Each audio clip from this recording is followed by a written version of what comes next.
I'm a 911 operator. I work the graveyard shift, 11 p.m. to 7 a.m. You hear a lot of things in this job, a lot of pain, a lot of fear, a lot of just weirdness. But usually there's an explanation. Usually it fits into a box, however grim that box might be. This one doesn't fit in any box I know, and it's been eating at me for weeks. I need to get it out. I've changed some minor details to protect privacy, but the core of it, the part that keeps me up when I finally get home, that's all here. It was a Tuesday, or technically Wednesday morning, around 2:30 a.m. The witching hour, some call it. For us, it's usually just the quiet before the post-bar closing storm, or the time when the truly desperate calls come in. The air in the dispatch center was stale, smelling faintly of lukewarm coffee and the ozone hum of too many electronics. My screen glowed with the CAD, computer-aided dispatch system, mostly green, all quiet. I was idly tracing the condensation ring my water bottle left on the desk, trying to stay alert. Then a call dropped into my queue. Standard ring. I clicked to answer. 911, what is the address of your emergency? Standard opening. My voice was calm, practiced. The other end was quiet for a beat, just a ragged, shallow breath. Then a woman's voice, tight and trembling. I don't know if this is an emergency. I think I'm going crazy. Not an uncommon start, especially at this hour. Loneliness, paranoia, sometimes undiagnosed mental health issues. Okay, ma'am, can you tell me what's happening? And I still need your address so I know where you are. Yes, of course, it's 1427 Hawthorne Lane. Her voice was thin. My name is... Well, that doesn't matter right now, does it? I typed the address into the system. Popped up clean, residential. Okay, 1427 Hawthorne Lane. Got it. Tell me what's going on, ma'am.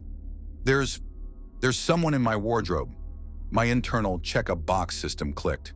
Possible home invasion. Or again, paranoia. Someone in your wardrobe? Are you sure? Have you seen them? No, not seen. Heard. She took a shaky breath. It started about an hour ago. A knocking sound. From inside my bedroom wardrobe. A knocking sound, I prompted, keeping my tone even. Could it be pipes? An animal in the walls? The usual rationalizations. No, it's not like that. It's deliberate, like someone tapping to get out. I thought I was dreaming or just hearing things. You know, old house sounds, but it kept happening. Tap, tap, tap, tap. She mimicked it, and even through the phone line, the distinct rhythm was unsettling. Are you alone in the house, ma'am? Yes, completely alone.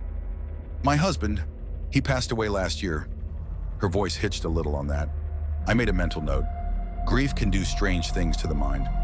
I'm very sorry for your loss, ma'am, I said genuinely. This knocking, did you try to investigate it? I was too scared at first. I just lay in bed pulling the covers up. But it wouldn't stop. It just kept going. So eventually I got up. I turned on the light. I went to the wardrobe. Her breathing was getting faster.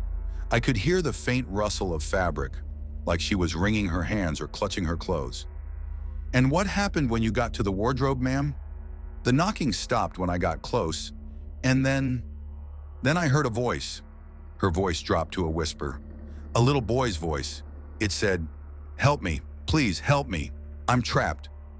A chill, faint but definite, traced its way down my spine. This was different. A boy's voice? From inside the wardrobe? Yes, he sounded so scared. He said his daddy put him in there, and he can't get out. Okay, this was escalating. A child's voice claiming to be trapped by his father. This had moved past old house sounds. But still, the details were odd. A child just appearing in a wardrobe. Ma'am, did you open the wardrobe door? Yes, as soon as he said that, I threw it open. I don't know what I was expecting, but there was nothing there. Her voice cracked with a mixture of fear and confusion. Just my clothes, shoes on the floor, nothing. And the voice, it was gone. Silence. Nothing at all, I clarified. No sign of anyone. No way a child could be hiding. No, it's not a deep wardrobe. You'd see. I even pushed clothes aside. It was empty. I thought, I must have imagined it. The stress, being alone. And what happened then? I asked, leaning forward slightly. My other hand was hovering over the dispatch button, but I needed more. This felt off. Not like a prank. Prank callers usually have a different energy, a smugness or a forced panic. This woman sounded genuinely terrified and bewildered. I was so relieved, but also so confused. I stood there for a minute, trying to catch my breath. Then I closed the wardrobe door. She paused, and I could hear a sharp intake of air. And the second it latched, the knocking started again. Louder this time, and the little boy's voice. Please, don't leave me in here. He'll be angry if he finds out I was talking. Her voice broke into a sob. I don't know what to do. I'm so scared. Is it a ghost? Am I losing my mind? But it sounds so real. I took a slow breath myself. My skepticism was warring with a growing sense of unease. The sequence of events was bizarre, but her terror felt authentic. Okay, ma'am. Stay on the line with me. You're in your bedroom now. No, I ran out. I'm in the living room. I locked the bedroom door, but I can still faintly hear it. The knocking. Is the wardrobe in your master bedroom? Yes, the big one. Oh God, he's talking again. Her voice was hushed, urgent. He's saying his dad locked him in because he was a bad boy. He said his dad gets really mad and hurts him sometimes. That was it. That specific detail, the abuse allegation. Whether this was a delusion, a ghost, or something else entirely, if there was even a fraction of a chance a child was in danger, we had to act. My fingers flew across the keyboard, initiating a dispatch for a welfare check, possibly a child endangerment situation. I coded it high priority. Ma'am, I'm sending officers to your location right now, okay? They're going to check this out. I need you to stay on the phone with me. They're coming? Oh, thank God, thank you. Relief flooded her voice, but the undercurrent of terror remained. He's crying now, the little boy. He's saying his dad told him if he made any noise, he'd be in for it. He says he's scared of the dark. I relayed the additional information to the responding units. Caller states she can hear a child's voice from a wardrobe, claiming his father locked him in and abuses him. Child is reportedly scared and crying. The dispatcher on the radio acknowledged. Units en route, ETA 6 minutes. 6 minutes can feel like an eternity on a call like this. I tried to keep her talking, to keep her grounded. Ma'am, what's your name? It's Eleanor. Eleanor Vance. Okay, Eleanor. The officers are on their way. Are you somewhere you feel safe right now? I'm in the living room, like I said. I have the door locked. But the sound, it's like it's getting clearer, even from here. Or maybe I'm just listening harder. She paused. He's saying, Daddy says I shouldn't talk to strangers, but you're not a stranger if you're helping, are you? My blood ran cold. The innocence of that, juxtaposed with the implied threat, it was deeply disturbing. Are you talking to him? I asked her. No, it's just, I can hear him so clearly. I don't know how he is talking to me from upstairs. It's just like he can hear me talking to you. Maybe I shouldn't have come down. Maybe I should go back to the room. No, Eleanor, stay where you are. You're helping, and we're helping too. Wait for the dispatch, please. I could hear her quiet, fearful breathing. I focused on the CAD screen, watching the little car icons representing the patrol units crawl across the map towards Hawthorne Lane. Each tick of the clock in the dispatch center sounded unnaturally loud. Eleanor, I said, trying to keep my voice steady, when the officers arrive, they'll knock. Let them know it's you, okay? Yes, I will. She was quiet for a moment, then, he's saying thank you, the little boy. He says he hopes they come soon because it's hard to breathe in here. Hard to breathe. My stomach clenched. That detail was chillingly specific. Ventilation in a closed wardrobe wouldn't be great. They're almost there, Eleanor. Just a couple more minutes. Unit 214, show us on scene at 1427 Hawthorne.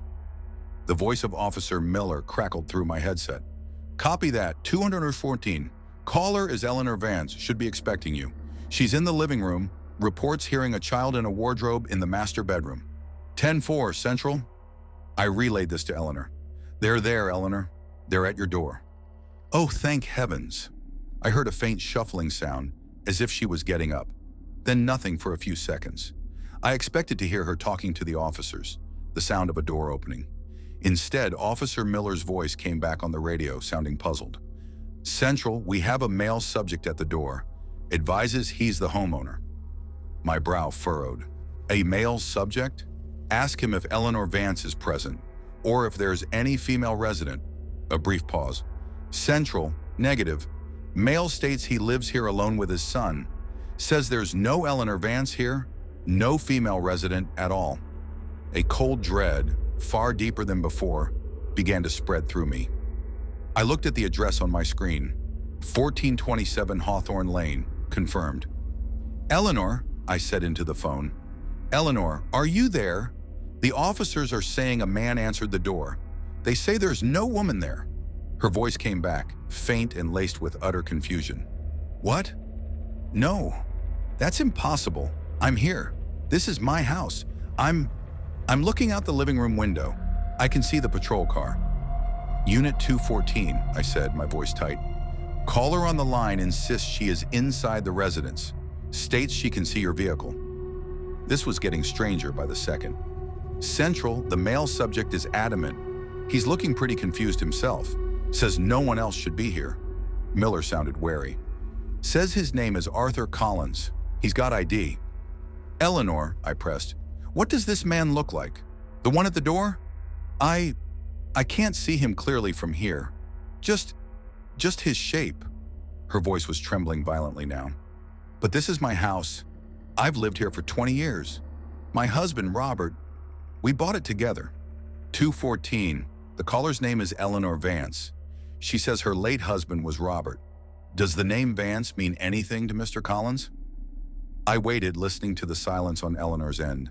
Then Miller's response. Central, Mr. Collins says he bought this house 3 years ago from an estate sale. Previous owner was deceased, a Robert Vance. My heart hammered against my ribs. Estate sale. Previous owner deceased, Robert Vance. That meant Eleanor Vance.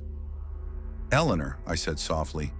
The officer said Mr. Collins bought the house 3 years ago from the estate of a Robert Vance. Eleanor, your husband's name was Robert, you said. There was a long, drawn-out silence on her end.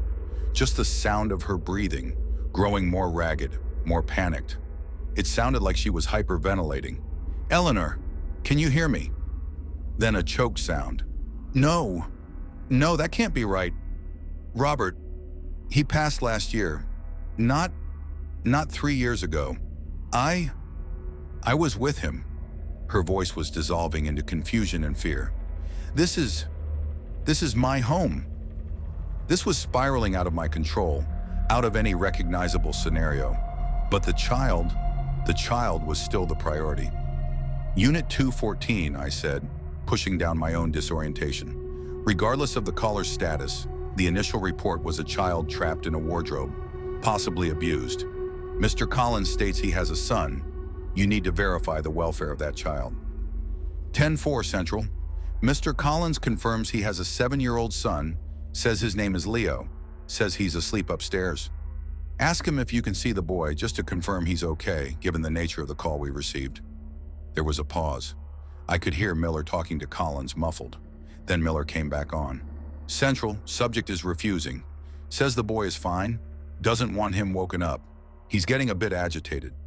Eleanor, I whispered into my phone, are you still there? A faint broken sound like a gasp. I don't understand what's happening. 214, reiterate that, due to the specifics of the call, we need to see the child. It's a welfare check. My training kicked in. We had cause. More muffled conversation, then Miller's voice, sharper now. Central, subject is becoming uncooperative. Denying access, he's raising his voice. Then a sudden change in his tone.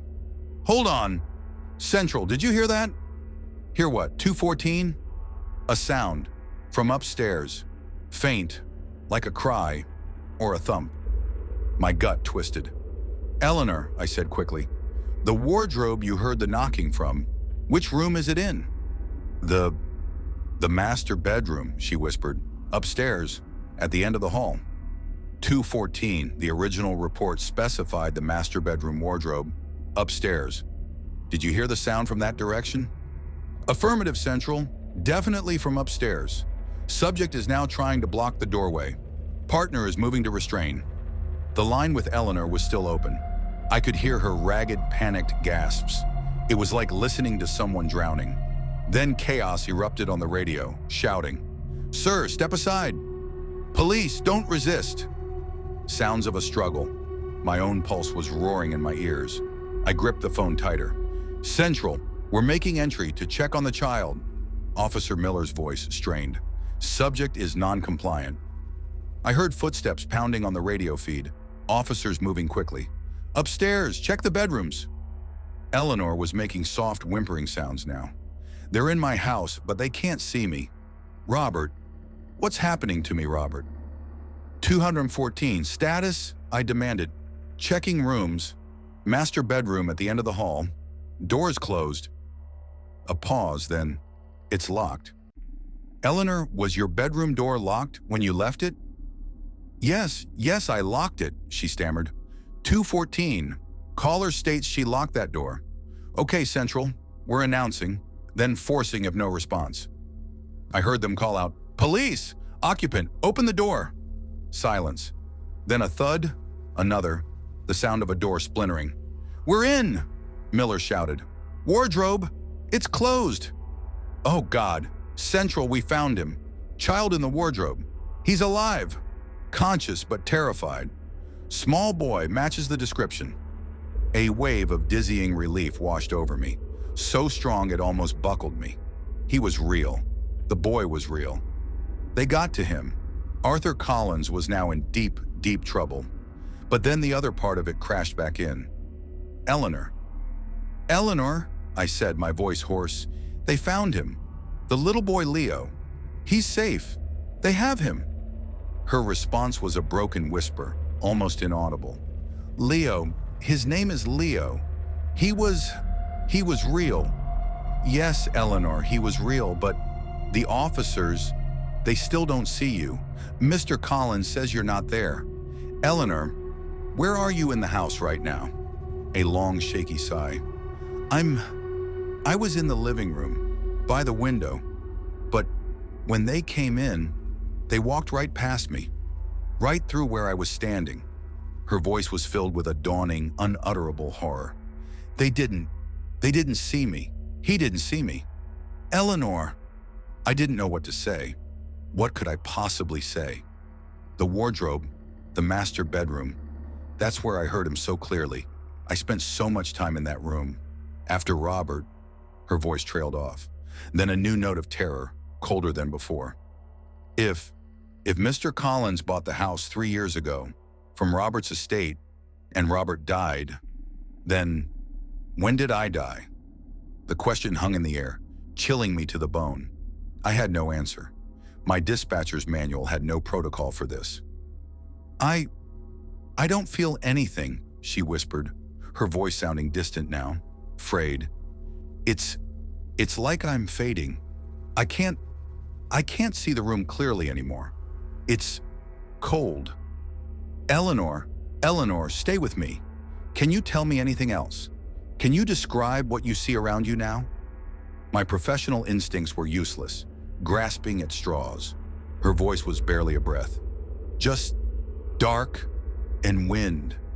So much wind." Then a click. The line went dead. "Eleanor?" I yelled into the receiver. "Eleanor!" Static. My hand was shaking as I hit the redial button for the incoming number. It rang once, twice, then it connected. But there was no voice, just a sound. A faint, hollow, whistling sound, like wind blowing through a cracked window pane or across the mouth of an empty bottle. It was a sound I'd heard before, sometimes on bad connections, but this was different. This felt empty, desolate. I listened for a full minute, my heart pounding, a cold sweat on my brow. The sound didn't change, just that soft, sighing wind. I hung up. The officers were dealing with Collins, getting medics for Leo. The immediate crisis was over. The boy was safe. That's what mattered. That's what I told myself. But Eleanor, I ran the number through our system again. It was a landline, registered to 1427 Hawthorne Lane. It had been for over 20 years. Registered to Robert and Eleanor Vance. It was probably disconnected after the estate sale. But somehow she had called from it, or through it. The report I filed was complex. I focused on the tangible, the call, the child endangerment, the successful rescue. I omitted the parts about Eleanor's apparent non-existence, her dawning realization. Who would believe it? They'd send me for psych eval. Maybe I should go. But I know what I heard. I know how real her fear was. And I know that whatever she was, she saved that little boy's life. She reached across whatever barrier separates us from whatever she is, and she made us listen. I still work the midnight shift. The calls still come in, but now sometimes when there's a strange silence on the line or a whisper I can't quite make out, I feel a different kind of chill. I think of Eleanor Vance and the hollow wind on the other end of the line.